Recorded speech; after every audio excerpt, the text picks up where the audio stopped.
A few hours before my wedding, I got a message from my brother. Don't go to your wedding. Check your wife's closet. At first, I thought it was a joke, some last-minute prank. But when I opened the closet door, I was speechless. Let me rewind, but just a little, because this story doesn't start with love. It starts with a lie, with a closet, and with the kind of silence that makes your ears ring. It was 2:46 p.m. My tux was hanging, pressed and ready, in the hallway. I just finished trimming my beard when my phone buzzed. Mike, my older brother. A single message, no emojis, no LOL, no second guess. Don't go to your wedding. Check your wife's closet. My stomach tightened like someone clenched it with ice-cold hands. My first instinct. It's Mike being dramatic again. He hated Melissa from the beginning. Said she was a performer. Said her smiles didn't touch her eyes. I defended her. Again and again. But something about that message hit differently. Maybe it was the timing. Maybe it was the way he capitalized wife. I walked into the hallway. Her apartment. Our place. Or it was about to be. I stared at the closet for maybe 30 seconds. My hand hovered over the knob like it was wired to a bomb. Then I opened it. At first glance, nothing. Her heels. A few coats. The pink robe she always wore on Sundays when she pretended to read. Then I noticed a duffel bag, black, unzipped. I pulled it down. Inside were things that didn't belong. Men's cologne. Boxers, not mine. A gold chain with the name, Brandon, etched across it. My vision tunneled. My throat went dry. But I didn't yell. Not yet. I dug deeper. Condom wrappers. A motel key card. And a folded piece of paper. Room 214. Today's date. 3 p.m. I checked my watch. 2:53 p.m. That's when everything inside me flipped. I wasn't standing anymore. I was moving. No idea how I got in the car. No idea how the keys ended up in the ignition. All I knew was that I was going to that motel. And God help me, if I saw what I thought I was going to see. The place wasn't far. It was the kind of roadside dump you don't glance at twice. Red bricks, green curtains, peeling paint. I slammed the door and ran up the stairs 2 at a time. Room 214. Voices inside. A woman's laugh. Her laugh. I stood there for a second. Frozen. I knew what was happening behind that door. I knew. But hearing it? Hearing the breathy whispers, the sound of the mattress springs. I knocked once. Hard. Silence. A scuffle. Footsteps. Then the door creaked open. Melissa. In nothing but a towel. Wet hair. Red cheeks. And the look on her face? Not guilt. Not panic. Annoyance. What the hell are you doing here? She hissed like I was the one cheating. You're not supposed to be here. That's what she said to me. On our wedding day. Standing half naked in a cheap motel room. Looking like I'd just interrupted her massage. Then he appeared behind her. Shirtless. Tattoos. Gold chain. Brandon. The guy I'd met twice. Once at her gym, once at her cousin's birthday. She said he was just a friend. That I was being paranoid. I didn't say a word. I just looked at her. At them. Are you seriously making a big deal out of this right now? She scoffed. You're overreacting. I laughed. I couldn't help it. It wasn't joy. It was the kind of laugh that comes from the edge of a cliff. Overreacting. I said, stepping back. I found your go bag, Melissa. You packed for a honeymoon with him. She didn't flinch. Better than spending my life with a boring little watchdog like you, she sneered. And that's when it hit me. I hadn't lost a wife. I dodged a goddamn missile. I turned around and walked away. The cold air hit harder than her words, but I didn't stop. Not once. Until my phone buzzed again. Another message from Mike. You think that's bad? Check her garage. I stopped. Her garage? I knew I shouldn't. I knew it would just make everything worse. But I had to know. And brother, when I opened that garage door, everything I thought I knew about betrayal, it got 1,000 times darker. When I pulled up to her house, my hands were trembling on the steering wheel. The garage was tucked in behind the side gate, detached from the house, like some kind of secret bunker. It had always given me a weird feeling, like something was off. She never let me park there. Said it was full of boxes. I was so damn blind. I killed the engine.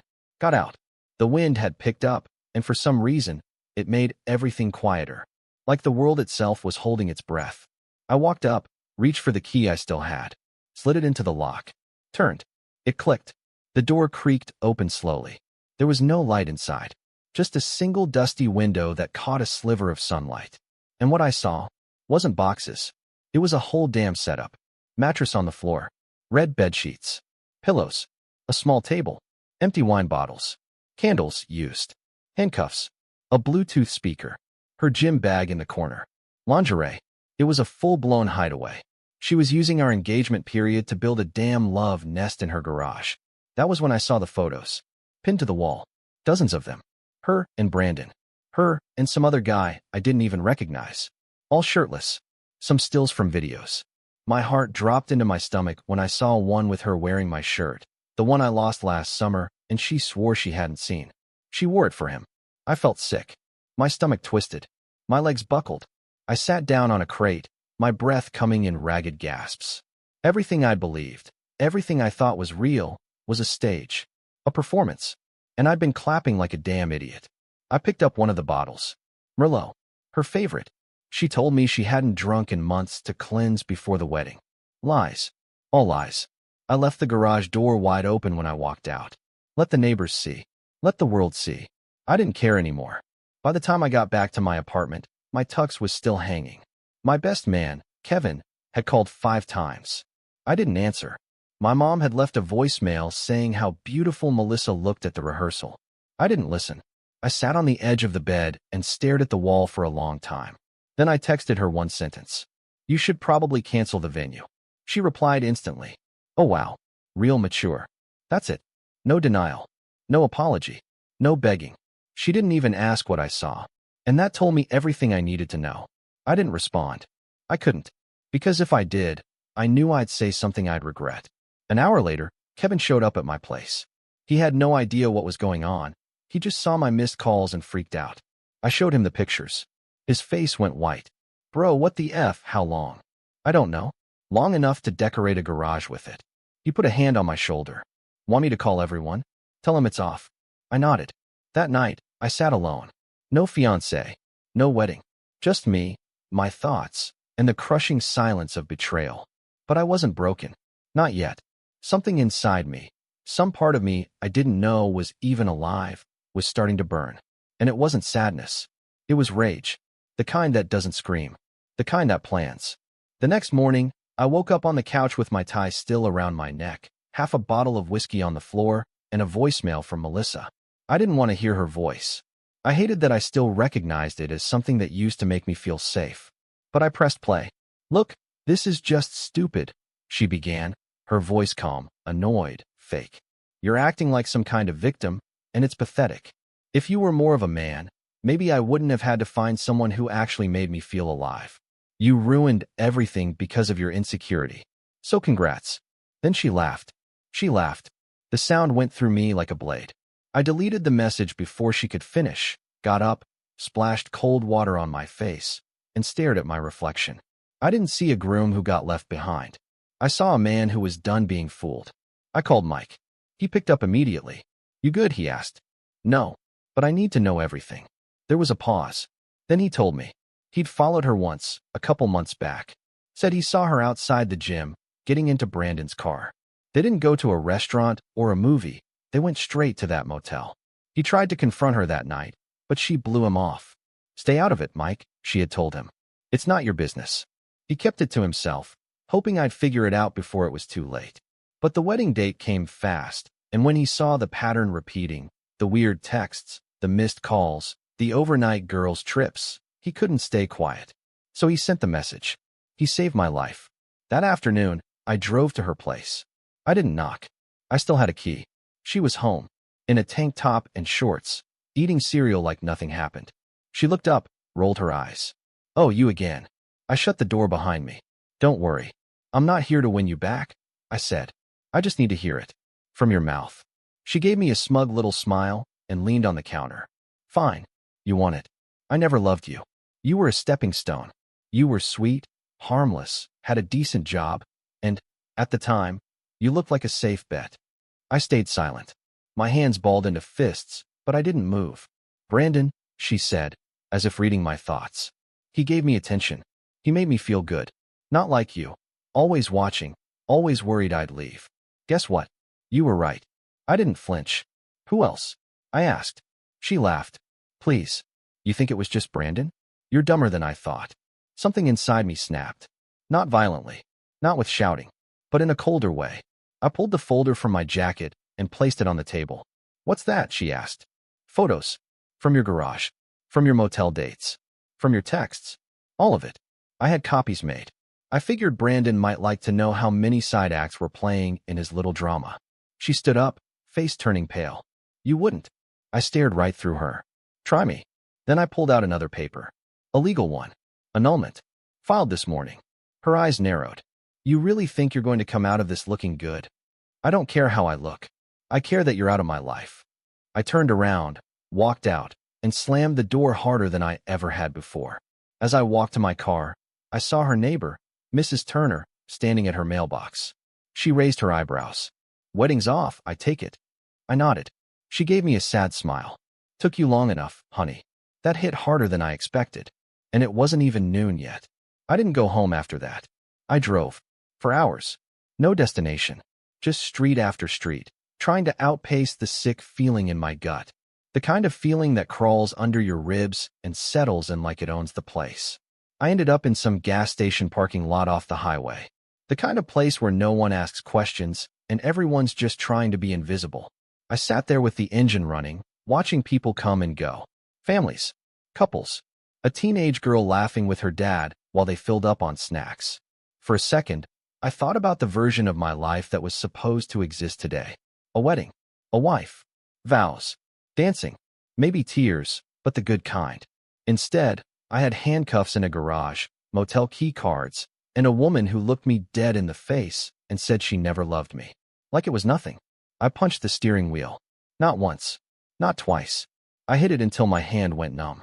And then I just stopped. Let the ache sit there. That night, Kevin texted me. "Want to come over?" We got beer and Mario Kart. I ignored it. I didn't want comfort. I didn't want to laugh. I didn't want to be okay. Not yet. I needed to sit in it. I drove back to the apartment. Everything inside was still how I left it. The tux. The RSVP cards. The playlist we'd made together. She picked half of the songs. Now every one of them made my skin crawl. There was a knock at the door. I opened it, expecting Mike. It was Brandon. He stood there, fists clenched, breathing hard. "You sent me photos," he growled. "Yup," I said, unmoved. He stepped closer. "That was low, man. You were screwing my fiancée. In a garage. In a motel. With handcuffs. So yeah, I thought you'd want a souvenir." He flinched at that. "Good. You don't know what she told me," he said. "I don't care. She said you were emotionally abusive. That you were paranoid, obsessed with controlling her." I let out the coldest laugh of my life. And yet, the control freak never once told her not to build a backyard brothel. He didn't say anything. I stepped closer. "Let me guess. She told you were the only one? That you two were special?" His jaw tightened. "Check the timestamp on the motel photos. Now look at the ones in the garage. Different days. Different guys. She's been feeding the same story to everyone. Including you." He opened his mouth, but nothing came out. I leaned in. "You're not her exception, Brandon. You're her routine." He backed up. No more threats. No more anger. Just confusion. Like his whole world just tipped on its axis. "Get off my porch," I said. He left. I closed the door and leaned against it. For a second, I felt something close to power. Not peace, but control. I hadn't had that in weeks. Maybe longer. The next morning, I woke up to an Instagram tag. Melissa had posted a picture of herself, sipping champagne, in a bikini. Caption: "Dodged a bullet, nail polish medium light skin tone, #free at last." There were likes. Comments. Friends cheering her on. I scrolled through them, feeling nothing. Not rage. Not sadness. Just emptiness. Then I took a breath and posted something of my own. Just a black screen with white text. When someone shows you who they are, believe them the first time. Today was supposed to be my wedding. Instead, it's the day I got my freedom back. I hit post. 3 minutes later, Melissa called. I let it ring, then sent it to voicemail. She texted, "You're being dramatic." I blocked her. Later that day, Mike came over with 2 beers and a baseball bat. "What's the bat for?" I asked. He smiled. "You still have that box of her crap? Let's go play demolition derby in the backyard." I laughed. A real one this time. We took the box out behind the garage, set up an old punching bag, and hung her framed engagement photo on it. Then we smashed every damn thing, one by one. And when the dust settled, I looked at the shattered glass, the ripped photo, the broken necklace, and realized This was the beginning of something, not an end. The morning after the backyard demolition, I woke up feeling like my ribs had more space inside them, like something toxic had finally been ripped out. I made coffee, black and bitter, and watched the steam curl into the air. No tucks, no vows, no fake smiles. Just silence. And for the first time in weeks, it wasn't suffocating. I checked my phone out of habit. No new texts, no missed calls. Melissa was gone from every inbox, every friend list, every contact. Like I'd surgically removed a tumor, and now the wound was healing in open air. But healing doesn't mean peace. Not right away. By noon, I started getting messages from her friends. The fake ones. The ones who smiled at me at brunch and called me the stable one. Suddenly, they were sliding into my DMs with lines like, "I don't want to take sides, but," or, "I just think you could have handled it more privately." Privately, she was doing matinee performances in motel rooms and setting up garage rendezvous, and I was supposed to what? Send her a fruit basket and a thank you note? I didn't reply. I didn't need to. Every second they spent defending her said more about them than it ever did about me. That night, I did something stupid. I looked through old photos. Not because I missed her, I didn't. I missed the idea I'd been clinging to. I missed the man I used to be before she made me question everything I felt. There was a photo from last Christmas. Me in a red sweater, her on my lap, kissing my cheek. Her hand was in my hair. I zoomed in. Her eyes weren't looking at me. She was looking at someone behind the camera. I dropped the phone. My skin prickled. All this time, the signs were there. She didn't lie like a pro. She just knew I was too loyal to see it. The next day, I met with the lawyer. We sat in a cold office with leather chairs that tried too hard to feel powerful. "Annulment is clean," he said. "No shared assets. No joint accounts. No prenup, but luckily, you dodged that." He slid the paper across the table. "Once you sign this, it's done." I stared at it. My full name, printed above hers. The same names that would have been announced at the altar. I didn't hesitate. I signed. As I stood to leave, he said, "You're one of the lucky ones. You caught it before it ate you alive." I didn't answer, but I knew he was right. On the way home, I stopped at the gym. I hadn't been in weeks. My body felt slow, rusted, but I needed to sweat the rest of her out of me. I lifted heavier than usual. Every rep carried her voice, her laugh, that motel door creaking open. I pushed it out. Again. When I got home, there was a box by the door. No name. No note. Inside, the watch I gave her for our anniversary, the his and hers mugs we'd ordered, and a single red lace bra. I stared at it for a second, then tossed it all straight into the trash. 10 minutes later, Mike called. "You won't believe what I just saw." He texted me a screenshot of Melissa's newest story. Her in a silk robe. Caption: "Men come and go, but bad betches stay on top. Kissmark #unbothered #queenenergy**. I laughed harder than I'd laughed in days. Then I reposted it on my story. Right above it, I added, "Royalty doesn't need motels." 5 minutes later, her account went private. She blocked me. Perfect. That night, Kevin dragged me out to a bar. Said I needed to remember what it felt like to be around normal people who didn't live double lives in garages. The bar was loud. Pool tables. Cheap beer. Neon signs. I hated it at first. Then I met her.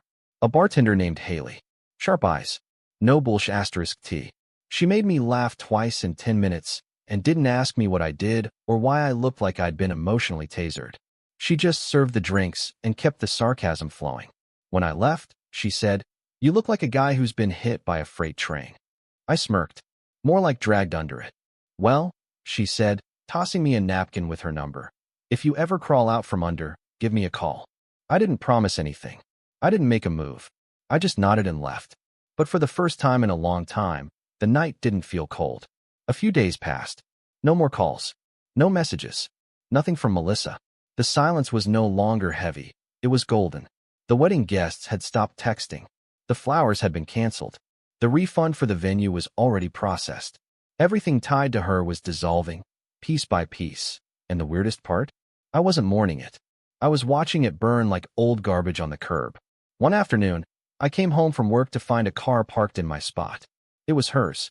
I stood there for a second, keys in hand, pulse rising. I didn't want to see her. I didn't want to hear her. I had nothing left to give her but indifference. Still, I went inside. And there she was, sitting on the couch, legs crossed, like she lived there. "Melissa," I said, calm and flat. "Get out." She turned slowly, like she expected something different. Pity, maybe. Regret. But I had none of it left. "I came to talk," she said, like that meant something. "We've already talked. You said I was pathetic and boring. You said Brandon made you feel alive. So go feel alive. Somewhere else." Her face flickered. The mask slipped for half a second. Then she tried again. "I was angry. You blindsided me. Made me look like a whore in front of everyone." I stared at her. "You are a whore. You just didn't expect the audience." She flinched. "Finally. I made mistakes," she said, quieter now. "But maybe we rushed things. Maybe we—" I stepped forward. "No. You made decisions. You planned them. You scheduled motel check-ins like meetings. You decorated a second home in your garage. You weren't confused. You were committed." She stood now, defensive, arms folded. "You think you're the only one who's hurt? You think I didn't suffer? I was drowning too. And instead of asking for a life vest, you dragged everyone else under with you." I said. Silence. She looked at me like she wanted to slap me. Or kiss me. I couldn't tell. And I didn't care. Then she smiled. Not the cute smile she used to get her way. This one was sharp. "You'll never find someone like me again," she said. I laughed once. "That's the point." I opened the door. She walked past me, muttering something under her breath I didn't catch. I didn't want to. I closed the door behind her, locked it, and this time, I didn't feel the urge to scream. I felt clean. Later that night, I found the napkin with Haley's number still in my coat pocket. I stared at it, ran my thumb over the ink. Then I texted, "Still got that freight train special on tap?" She replied a minute later, "Only if you tip better than you heal." I laughed, and for the first time in weeks, it didn't feel forced. We met for coffee the next evening. No pressure, no games. Just two people talking like they weren't broken inside. She didn't ask about Melissa. She just looked me in the eye and asked me what I was doing next. I didn't know, and I told her that. She smiled. Good. People who act like they know everything right after getting wrecked are liars. I liked her already. We talked for 3 hours, then walked to our cars. No kiss. No promises. Just an understanding. Something real might live here, but only if we built it slow, honest, and without ghosts. As I got into my car, I saw a notification flash on my phone. Melissa had emailed me. Subject line, "Last chance." I didn't open it. I just hit delete. Then I turned the key in the ignition and drove forward, with nothing in the rear view but smoke. A week later, I was sleeping better. Eating again. The world no longer looked like it was coated in ash. I wasn't fully okay. Hell no, but I was functional. Present. The rage was cooling, like iron after the hammering. And in that quiet heat, I was starting to feel something close to power. One night, I went to Haley's bar. Not to chase anything. Just to sit, breathe, and remind myself I still existed outside of what Melissa tried to reduce me to. She saw me from across the counter, gave me that smirk that never tried too hard. "You back already?" she said, pouring something amber without me asking. "I was in the neighborhood." "Sure you were," she said, sliding the glass toward me. We talked for a while. She was blunt, funny, didn't sugarcoat anything. When I told her Melissa showed up at my place unannounced, she didn't gasp or overreact. "She's not trying to win you back," she said, sipping soda. "She's trying to keep you orbiting her. You're a moon she doesn't want to lose, even if she never plans to land." That stuck with me. Hard. Later, as the bar thinned out and the music turned soft, she leaned in and said, "Want to see something?" She took me to the back room, past the employee lockers, and opened a door to a rooftop staircase. Up there, the city looked soft, blurry, like the scars didn't matter from a distance. "I come up here when I want to scream, but don't want people to hear it," she said, sitting on the edge. I joined her. Neither of us screamed. We just sat. She didn't touch my hand. I didn't lean on her shoulder. It was quiet, and that quiet was more intimate than anything I'd felt in months. The next morning, I got another message. Not from Melissa this time, from Brandon. Just one line. "You were right. There's another guy." I stared at it for a minute, then typed. There were probably 5. I didn't send it. I deleted the thread and blocked his number. Let him learn the hard way, like I did. I was tired of saving people who never saved me.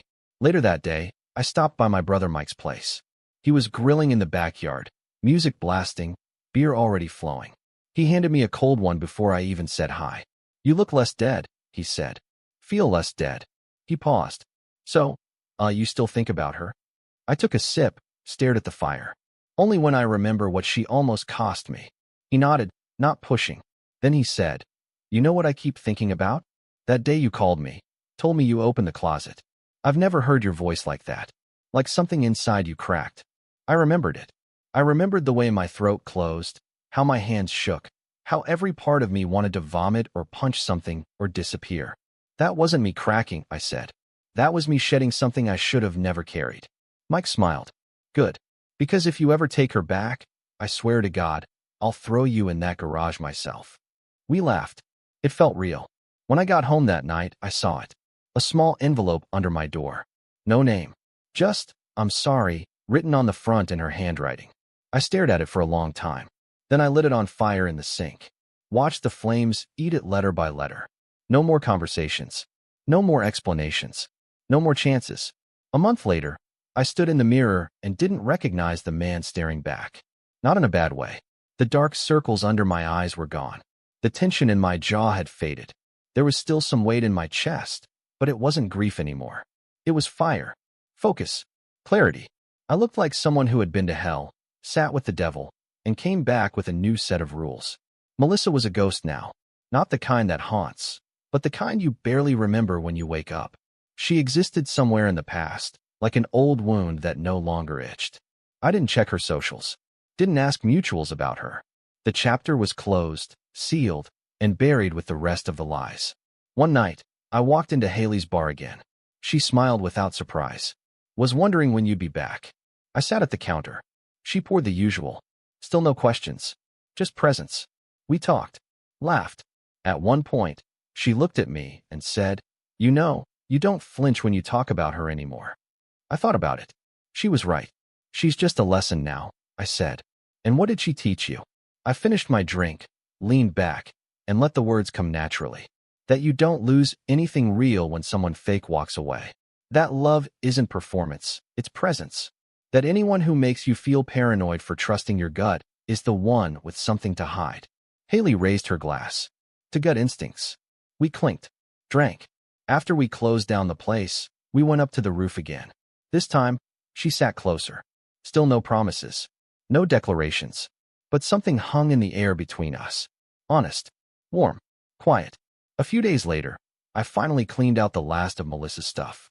The final box. Old cards, pictures, the fake smiles we forced for Instagram. I took it out back, set it in a barrel, and lit a match. It burned fast. While it crackled, I remembered something she'd said during our last fight. You'll never find someone like me again. Good. I didn't want someone like her. I wanted someone better. Someone real. And maybe, just maybe, I'd already met her. If I could go back and speak to the version of me standing in that closet, hands shaking, heart splitting in two, I'd say this. You're not broken. You're waking up. This pain, it's the tax for clarity. And once it's done, you'll breathe fire. You'll rebuild. And you'll never let a woman like her in your world again. That's the thing about betrayal. It teaches you what loyalty really is. And that lesson is worth every scar.